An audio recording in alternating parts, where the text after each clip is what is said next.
ternyata tanah yang Anda split tidak sesuai ukurannya, bahkan itu dampaknya izin mendirikan bangunannya tidak keluar ya.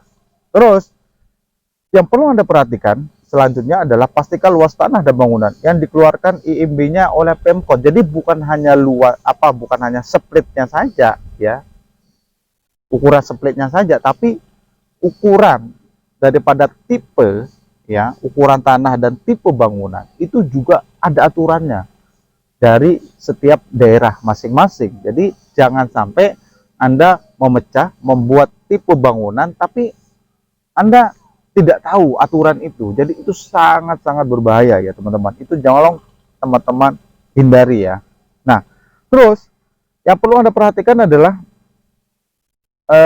plotting tanah ya. Plotting tanah yang dimaksud di sini adalah apakah tanah ini diplotting untuk tanah perumahan, diplotting untuk misalnya industri, diplotting untuk misalnya komersial dan banyak. Itu ada kodenya teman-teman. Kalau teman-teman buka namanya bpn.id di masing-masing kota teman-teman, itu nanti akan ada keluar itu namanya zonanya, zonasinya. Misalnya ini warna kuning untuk perumahan, pemukiman. Di sini warna biru, ini warna hijau untuk konservasi dan seterusnya. Setiap daerah itu punya website sendiri.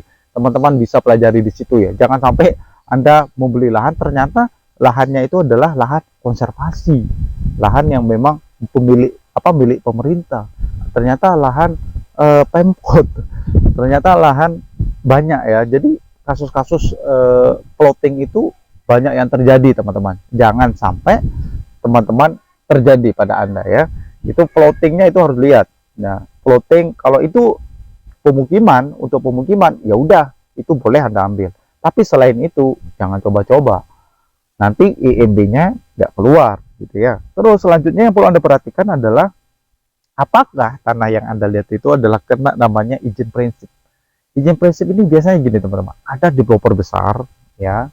Developer besar, teman-teman tuh beli tanah tuh di mungkin jarak tidak jauh dari developer besar itu. Ini developer gede ya teman-teman. Ternyata setelah Anda beli tanahnya, Anda cek ternyata izin prinsipnya itu sudah dibuat oleh developer gede ini. Artinya mereka ada next developmentnya di situ, ada next pengembangannya. Nah, itu ternyata tanahnya teman-teman itu termasuk di dalam izin prinsipnya dia atau plottingnya dia. Jadi itu yang berbahaya. Jadi Anda udah beli ya, ternyata sudah menjadi izin prinsipnya developer yang besar itu. Jadi itu harus dicek teman-teman. Itu berbahaya karena saya punya cerita juga. Itu ada teman saya yang beli, dia rugi tuh 5 miliar sampai sekarang ya, itu belum cair uang karena nggak bisa dijual, karena izinnya mengurus ke BPN, mengurus ke tata kota ya izin prinsipnya sudah diplotting. Nah ini yang terjadi di sekitar kita juga, dan ini cara bermain developer besar ya teman-teman ya. Ini case yang banyak belum diselesaikan sampai saat ini. Tapi untuk pemula tolonglah jangan mengambil resiko ya seperti ini. Nah, jadi hindarin seperti itu. Terus selanjutnya ya, yang Anda harus perhatikan adalah apakah jalan tanah tersebut aman dilewati oleh umum. Jadi gini teman-teman, ada tanah yang Anda beli, tapi tanah itu tidak artinya gini, Anda mau beli tanah, tapi jalannya itu tidak untuk umum gitu. Jadi banyak ini kalau misalnya ada jam-jam tertentu disekat gitu loh, jam-jam tertentu ini ditutup jalannya. Jadi kayak jalan itu nggak untuk umum gitu loh. Itu juga perlu Anda hindari gitu loh. Jadi jangan sampai Anda sudah beli tanah di situ, ternyata pembeli Anda menolak. Karena apa? Ya karena menurut dia ini jalannya tidak untuk umum gitu. Artinya mengganggu aktivitasnya ketika mereka melakukan aktivitas sehari-hari. Nah, biasanya itu juga susah teman-teman untuk menjalankan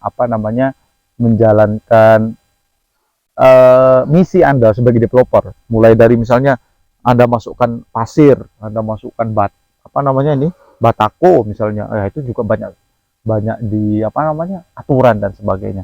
Nah, kalau Anda sudah punya cukup dana mungkin, terus Anda misalnya punya bisa membayar orang-orang itu, ya nggak masalah ya, karena nah ini kan ngomongnya buat pemula, jadi jangan ngambil risiko yang aneh-aneh dulu deh di awal gitu loh, maksud saya.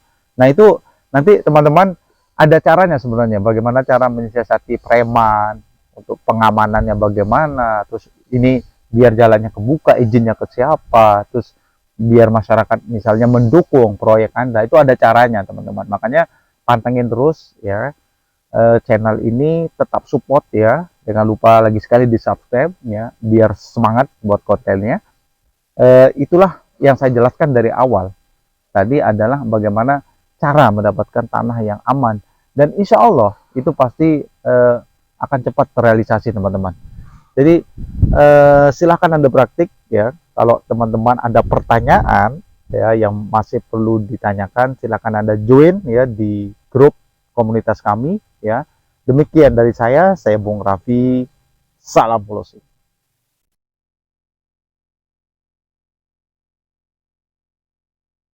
Besar nggak sih suaraku?